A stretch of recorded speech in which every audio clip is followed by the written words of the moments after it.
Good morning, good morning, good morning. When I say red, you say tail. Red, tail, red, tail. On a recent Saturday morning, a group gathered at SeaTac Airport for a lesson in what it takes to lift off.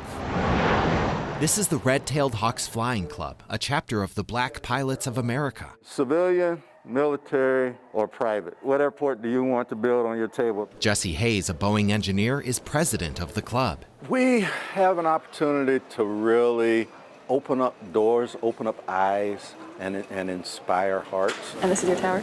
Yeah. Their mission is to introduce young people of color to careers that might otherwise seem off limits to them. I've been wanting to fly since I was 13. 21-year-old Julian Dorsey of Bremerton is one of the club members, and he has a goal.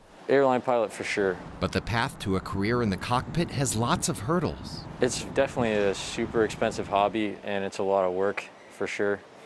Not only like being in the plane, but also knowing all of the knowledge behind it. Finance is definitely number one.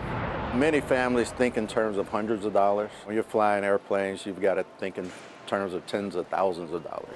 In addition to mentoring and education, Operations Ops 3, go ahead. the Red-Tailed Hawks Flying Club offers scholarships to help teens and college students log more miles in the air and pay for flight school. So in a couple of years, you guys will be flying.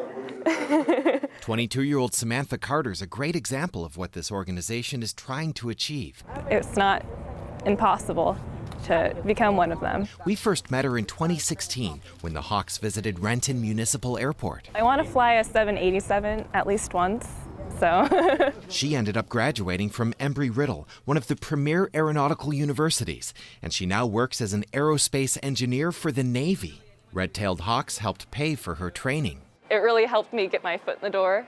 You know, just being able to write on your resume like, oh, I have a private pilot license, you know, that kind of turns heads. It's not something everyone else has. Airlines are starting to recognize they need to do more to promote diversity among their ranks. When I look back at my career, it would have been great to have somebody with a diverse background to be able to mentor me as I made it to the airlines. And that's something that is very difficult because there's just not many of us. J.P. Wilson is an Alaska Airlines captain who's co-leading an effort to train and hire more pilots of color.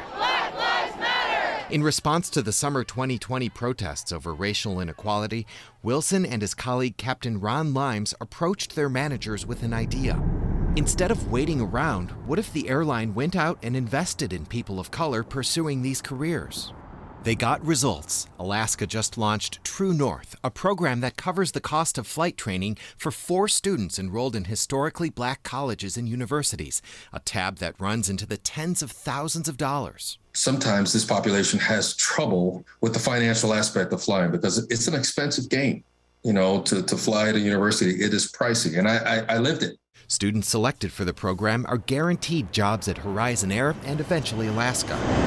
Money is one thing, fitting in is another. But not only feeling like you belong, but actually belonging. In her early days of schooling, Samantha Carter says she felt a little out of place, surrounded by almost all men. Did that ever make you think twice? No. And I'm like, well, my mom said I could do it, so here I am. Once she got into the workplace, she says she felt welcomed right away. It feels equal. Yeah, like I definitely don't feel weird at all. Does that feel like progress to you? Yeah, definitely.